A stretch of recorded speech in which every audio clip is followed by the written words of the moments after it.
Hey guys, Sanjeev here, welcome back to my channel. और आज मैं द प्योरलिस्ट मार्शल स्पिरिट का थर्ड पार्ट एक्सप्लेन करने जा रहा हूँ। गाइस, मेरी वीडियो अगर आपको जरा सी पसंद आती है तो प्लीज आप मेरी वीडियो को बस अपने एक दोस्त से शेयर जरूर कर देना। तो चलिए बिना किसी देर के शुरू करते हैं आज की वीडियो।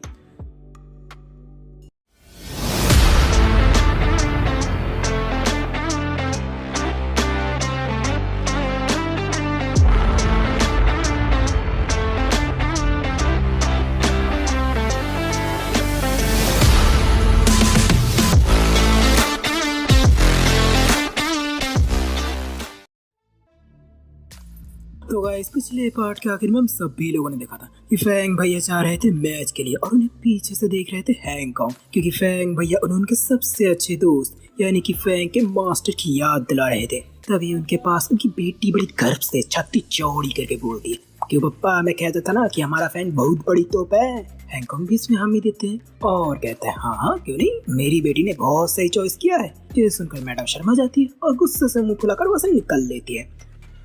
वह दूसरा स्टेज में भीड़ खचाखच बढ़ी हुई थी। सभी जोर जोर से चैंगलिंग के नारे लगा रहे थे, क्योंकि अभी तक किसी को भी अपने फैंग भैया की ताकत का अंदाजा नहीं हुआ था। वहाँ दूसरा हैंगकांग भी आ चुके थे फैंग भैया का मैच देखने। तभी उनके पास आते एल्डर सन और कहते हैं, हैंगकांग, तो क्या तुम अपने भतीजे का मैच देखने आए हो?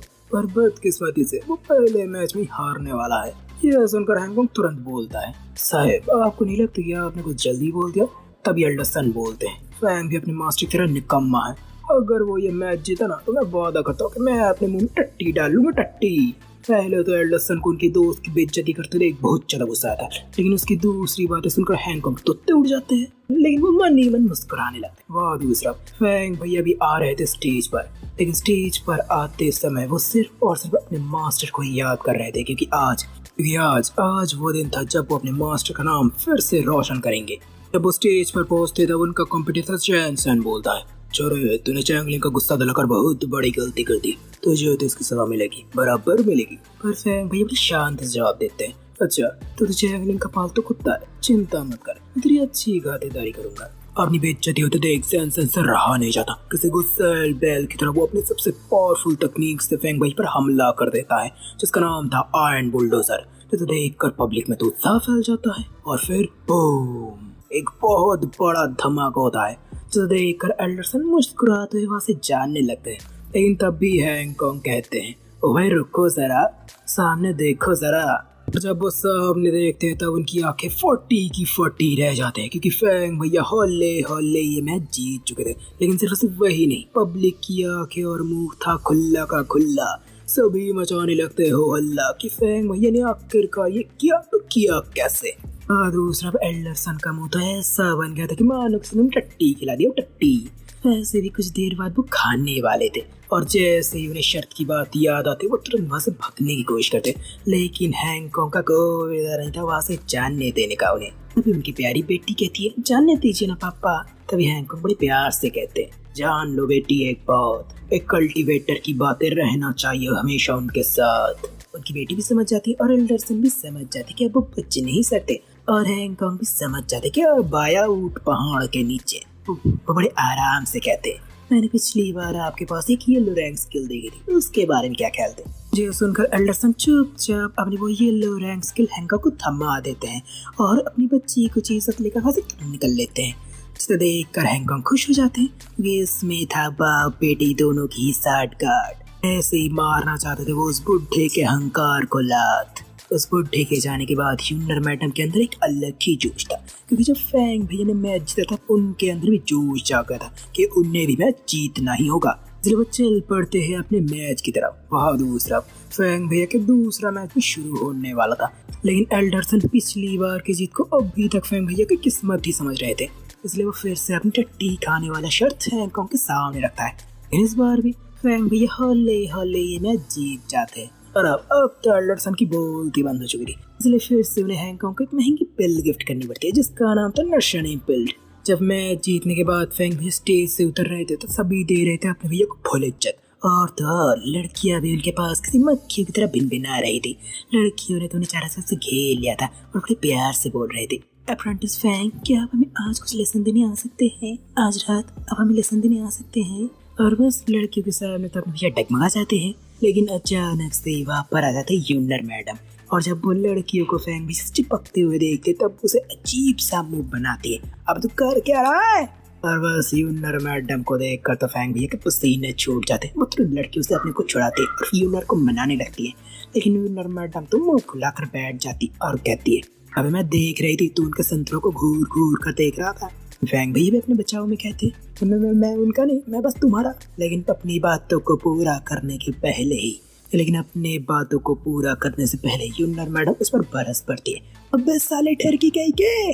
लेकिन अगले ही पल वो चुप हो जाती है, क्योंकि कहीं ना कहीं फैंग भैया की ये बात उन्हें अच्छी लगी थी। लेकिन अगले ही पल दोनों को एहसास होता है कि दोनों अभी पब्लिक में है, इसलिए दोनों अपने आप को लगाम देते हैं और फैंग भैया यूनर को उनके मैच के बारे में पूछते हैं। तब यूनर मैडम उसमें हमें देती है कि उनका मैच तो अच्छा गया, लेकिन इससे उनका हथियार टूट गया। वही फैंग भैया कहते हैं, अबे फिकर नॉट, चलो बाजार चलते, मैं तुम्हारे लिए एक नया हथियार बनाने की सामग्री खरीद दूंगा। ये सुनकर तो यूनर मैडम क्या की चमक उठती है। जिसके बाद दोनों पहुंचते व्हाइट रॉक सिटी। बाजार पूरी तरह से खचाखच भरा हुआ था, सभी तरह के दुकानदार अपने अलग अलग सेलिंग स्किल से तरह तरह की चीजों को बेचने की कोशिश कर रहे थे। बाजार में इतना शोरगुल और इतना भीड़ देखकर तो यूनर मैडम क्या चमक जाती है, वो तुरंत एक दुकान में चली जाती है और चीजों को देखने लगती है। और फैंग भी चल पड़ते अपने जंगल से हासिल की चीजों को बेचने के लिए, क्योंकि उन्हें यूनर मैडम कुछ चीजें खरीद कर जो देनी थी। ये फैंग भैया के पीछे यूनर मैडम ऐसी चीजें देख ही रही थी, तब भी अचानक यूनर मैडम को एक आवाज आती है, प्रिटी लेडी, अगर तुम चाहो तो मैं तुम्हें सभी चीजें खरीद कर दे सकती हूँ। मोर कार्ड देखने पर यूनर मैडम को एक बंदा दिखता है, जिसका रुआब तो कुछ ऐसा था कि मानो पैसे उसके लिए कुछ भी ना हो और पूरी दुनिया उसके कदमों में हो। ये था जाओ कोई वज्रा सेक्ट का डिसाइपल। लेकिन यूनर मैडम को तो उसकी आंखों से हबस दिख रहा था और उन्हें कोई शौक नहीं था किसी अनजान लोग से किसी चीज को लेने का, इसलिए वो तुरंत पलट जाती और कहती है, अबे चल जा यहाँ से, तू अपने काम से काम रख। और यूनर मैडम के इस बात से कोई साहब का तो ईगो हर्ट हो जाता है, इसलिए वो तुरंत अपनी औरत से उसके ऊपर दबाव डालने लगता है। और यूनर मैडम भी इस औरत के आगे एक इंच भी नहीं हिल पाती, वो कोशिश तो करती है लेकिन वो कुछ नहीं कर पाती।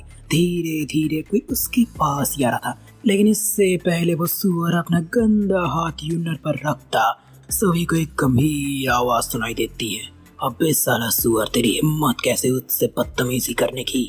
मुड़कर देखने पर कुई के साथ आए उस बुढ़े को अपने पीछे फैंग भैया देखते हैं, जिनका ऑरा बहुत ही ज्यादा डेंजरस लग रहा था। उस बुढ़े को एहसास ही नहीं होता कि कब फैंग भैया उनके पीछे पहुंच गए थे, और इसी बात के एहसास उस बुढ़े की तो पैंट गीली हो चुकी थी। तभी फैंग भाई यूनर के पास आ जाते और कुई से कहता है, देख चुपचाप निकल जा यहाँ से, नहीं तो कोई भी पलट कर बोलता है, अबे तुझे पता भी है मैं कौन हूँ।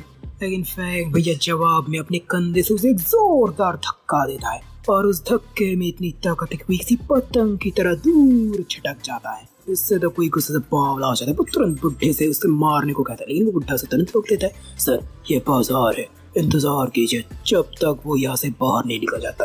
कोई भी इसमें मान जाता है। बहरहाल फैंग भैया और यूनर दोनों ही बाजार में घूम रहे थे, और घूमते घूमते आखिरकार उन्हें वो मिल ही गया था जिन्हें वो चाहिए। ये था ऊजिन वाइन, जो यूनर मैडम के नए हथियार के लिए बिल्कुल परफेक्ट सामान था। लेकिन इसका दुकानदार इसकी कीमत लगाता है 300 मिड लेवल स्पिरिचुअल स्टोन, जिसे देखकर यूनर मैडम बौखला जाती है। वो कहती है, अबे तेरा दिमाग तो खराब नहीं है, ये इसकी कीमत इतनी ज्यादा कैसे हो सकती है। लेकिन फैंग भैया बड़े आराम से इसकी पेमेंट करने लगते हैं। लेकिन जब फैंग भैया इसकी पेमेंट कर ही रहे थे, तभी अचानक एक बीस्ट क्रिस्टल उड़ता हुआ दुकानदार के सामने चला जाता है, और एक आवाज आती है, मैं इसे खरीदना चाहता हूँ। ये बोलने वाले कोई और नहीं, ये थे कुई साहब, जो लगातार उन दोनों का पीछा कर रहे थे, और जैसे उन्हें मौका मिला उन दोनों को तंग करने का, ऐसे ही वो शुरू हो जाते हैं। और वो दुकानदार भी 5th लेवल का बीस्ट को देखकर किसी पालतू कुत्ते की तरह अपना दुम हिलाता हुआ उस ऊजिन वाइन को कुई को देने लगता है। पर फैंग भैया उसे तुरंत रोक देते हैं और कहते हैं, देखो इससे पहले मैंने देखा था और मैं इसकी पेमेंट करने जा रहा था। लेकिन वो दुकानदार भी था बहुत बड़ा कमीना। वो कहता है, अगर तुम्हारे पास कोई ज्यादा कीमती चीज है तो निकालो, ये अभी के अभी तुम्हारा हो जाएगा। ये देख कर तो यूनर मैडम गुस्से से दहाड़ती है, फैंग चलो यहाँ से, हमें इसकी कोई जरूरत नहीं। लेकिन फैंग भैया ने तो सोच लिया था कि वो यूनर मैडम को एक अच्छा तोहफा जरूर देंगे। लेकिन और अब तो उनका ईगो हर्ट हो चुका था, क्योंकि तब से ये सुअर उन्हें उंगली किए जा रहा था। इसीलिए तो अगले ही पल वो निकाल लेते उस सांप के दांत को, जिस सांप को पिछली बार उन्होंने अपने हाथों से मारा था। जैसे ही वो दुकानदार इसे देखता है, उसके तो हवा ही बदल जाते हैं। अब कोई को छोड़कर फैंग भैया के सामने अपना दुम हिलाने लगते हैं। सर लीजिए ना, ये तो आपका ही, आपके अलावा ये और किसी का हो ही नहीं सकता। अगर आपको ये कम लगता है तो आप इसके साथ कुछ और भी ले लीजिए ना, ये मेरी तरफ से आप एक छोटा सा तोहफा समझ लीजिएगा।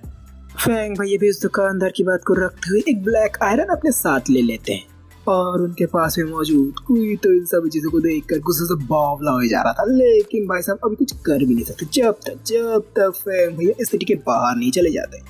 वहाँ दूसरा यूनर मैडम तो अपने नए मिले तोहफे से बहुत ज्यादा खुश थी, क्योंकि फैंग भैया ने खुद उनके लिए एक तोहफा दिया था, इसीलिए ये उनके लिए बहुत ज्यादा खास था।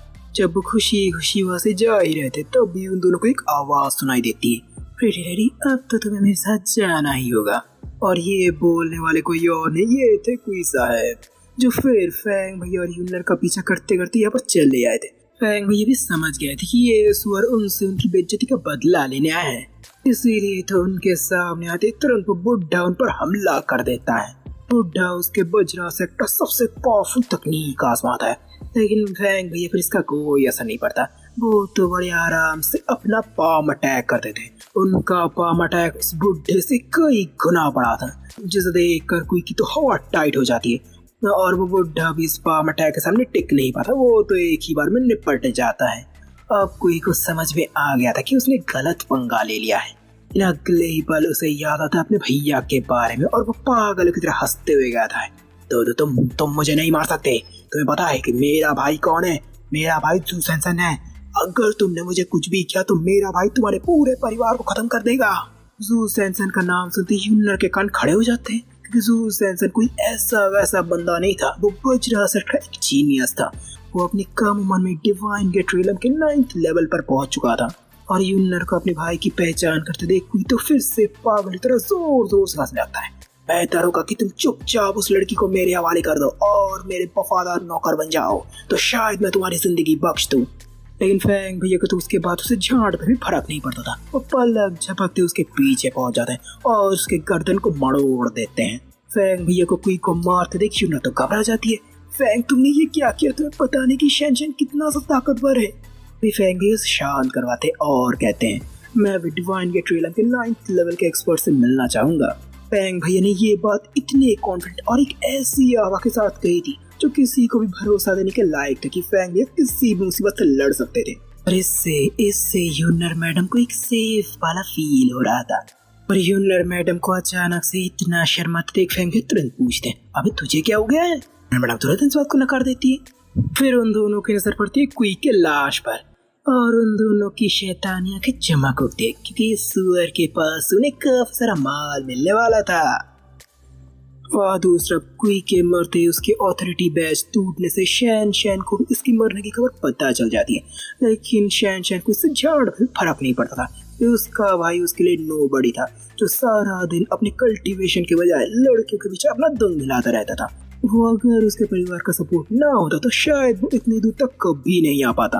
पर बदकिस्मती से वो उसका भाई था, इसलिए उसे तो उसका बदला लेना ही था। पर इस समय के लिए वो इस बात को जाने देता है। वह दूसरा यूनर मैडम को बाई करने के बाद फैंग भैया पहुंच जाते अपने घर पहुंचकर सिर्फ और सिर्फ वो ब्लैक आयरन को देखे जा रहे थे, क्योंकि भले ये ब्लैक आयरन उस दुकानदार के सभी सामानों के एक कोने में पड़ा हुआ था, लेकिन जब उनके ड्रैगन ब्लड ने इसे देखा था तब तो उनके ड्रैगन ब्लड ने उन्हें एक ही बात कही थी, ले इसे ले ले।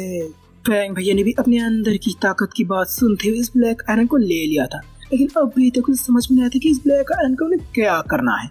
इसलिए वो उस गोल्डन फर्नेस से पूछते, क्योंकि इस गोल्डन फर्नेस के अंदर एक अपनी समझ थी, पर गोल्डन फर्नेस से कोई जवाब नहीं था और उसे इशारा करने लगता है, मानो कह रहा हो अब इसे इस्तेमाल तो कर, तुझे खुद बहुत पता चल जाएगा। फैंग भैया भी चुपचाप इसका इस्तेमाल शुरू कर देते और देखते देखते अपना कल्टीवेशन शुरू कर देता है। और अगले दिन पूरे मंच में कोई भी चैंगलिंग का नहीं बल्कि अपने फैंग भैया के नारे लगा रहे थे, और लड़कियों में तो अलग ही प्रकार का एक उत्साह था। वहाँ दूसरा हैंगकॉन्ग भी मौजूद थे और एक एल्डर उनसे फैंग भैया की तारीफ कर रहे थे।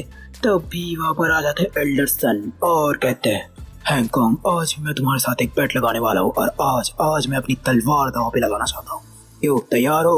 हैंगकॉन्ग भी तुरंत मान जाता है और अपना यूनिवर्सिंग दांव पे लगा देता है। एल्डरसन इसलिए इतना ज्यादा कॉन्फिडेंट थे क्योंकि आज उन्होंने फैंग भैया के कंप्यूटर सुयू को अपना एक तिलिस्मान दे दिया था, जिसकी पावर एक 9th लेवल के वॉरियर के बराबर था।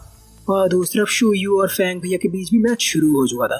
शुरुआत से शू किसी नन्हे मुन्ने बच्चे की तरह बिहेव कर रहा था, मानो वो कितना भोला हो और उसे मैच के बारे में कुछ भी ना पता। इसलिए जब फैंग भैया से बार बार अपनी कम ताकत लगाने की विनती कर रहे थे, लेकिन फैंग भैया उसकी बातों पर ज्यादा भाव लेते और सीधा हमला कर देता है। और उसी वक्त शूयू भी अपना तिलस्मान फैंग भैया पर फेंक देता है। इसके बाद बूम, एक बहुत बड़ा धमाका होता है जिसे देखकर हैंकॉन्ग बहुत ज्यादा घबरा जाता है। वो तुरंत फैंग भैया को बचाने के लिए जाने लगता है, लेकिन एल्डर्स आने से तुरंत रोक देते हैं। हैंकॉन्ग को और कुछ पूछने की जरूरत ही नहीं थी। वो समझ गए थे कि एल्डरसन ने ही शूयू को ये तिलस्मान दिया था, लेकिन अब बहुत ज्यादा देर हो चुकी थी। वह दूसरी तरफ शूयू तो अपनी चाल चलने के बाद बहुत ज्यादा खुश था, इसलिए वो पागलों की तरह हंसे जा रहा था और कह रहा था, ये लूजर मेरे सामने टिकेगा। अरे एक लूजर हमेशा लूजर ही होता है। अचानक से उसकी हंसी बंद हो जाती, क्योंकि जैसे ही धूल छटता है हम देखते कि फैंग भैया पुल्ली सही सलामत थे। हो सकता है कि ब्लैक आयरन ने उनका बस एक ही लेवल बढ़ाया था, लेकिन उनके शरीर को उसने अद्वितीय रूप से मजबूत बना दिया था। इसीलिए तो उनका शरीर किसी डिवाइन गेट्रियलम के वॉरियर जितना मजबूत हो गया था। चाहे एक तरफ फैंग भैया ब्लैक आयरन के इस रिजल्ट से बहुत ज्यादा खुश थे, वह दूसरी तरफ सदमे और डर के मारे उस कमीने शूयू की तो पैंट गीली हो चुकी थी। लेकिन फैंग भैया का कोई इरादा नहीं था उसे जाने देने का। वो तुरंत उसके पास पहुंच जाते हैं और अपने एक ही पंच से उसे घुटनों पर ला देते हैं। शूयू तुरंत डरते घबराते हुए उन्हें चेतावनी दिला देता है कि वो सुप्रीम एल्डर का ग्रैंडसन है। लेकिन फैंग भैया उसे किसी बात पर ध्यान नहीं देते, वो सीधा उसके सर को कुचल देते हैं। जो एल्डर इस मैच का रेफरी था वो तुरंत फैंग के पास चले आते हैं और गुस्से से कहते हैं, मैंने तुम्हें रुकने को कहा था ना। और फैंग भैया भी गुस्से से दहाड़ते हैं, जब उसने मुझे मारने की कोशिश की तब तुमने उसे नहीं रोका, और जब मैंने ये किया तब तुम मुझे रोक रहे हो। पब्लिक भी फैंग भैया की बातों से पूरी तरह सहमत थे। इन ये बात तो एल्डर के ईगो पर आ जाते हैं। गुस्से से घुर्राते हुए वो कहते हैं, छोरे क्या एक एल्डर से ऐसे बात की जाती है। लेकिन फैंग भैया भी निडर होते हुए कहते हैं, तुम इस पोजीशन के लायक नहीं हो। और ये सुनकर एल्डर का गुस्सा सातवें आसमान पर पहुंच जाता है। वो तुरंत उन पर एक हमला कर देता है। गाइस आज के लिए बस इतना है, इससे ज्यादा तो मैं आपको सुना नहीं पाऊंगा। तो गाइस आपको क्या लगता है, क्या फैंग भैया एल्डर के वार से बच पाएंगे? क्योंकि एल्डर तो फैंग भैया से कई ज्यादा ताकतवर हैं, या फिर कोई और आएगा फैंग भैया को बचाने के लिए? और क्या होगा जब फैंग भैया की टकरार होगी शैंग से? जानने के लिए देखते रहिए आप मेरी इस कहानी को, the peerless martial spirit. Guys मेरी वीडियो अगर आपको जरा से पसंद आता तो प्लीज आप मेरी वीडियो को बस अपने एक दोस्त से शेयर जरूर कर देना। तो चलिए आज के लिए विदा लेता हूँ आपसे।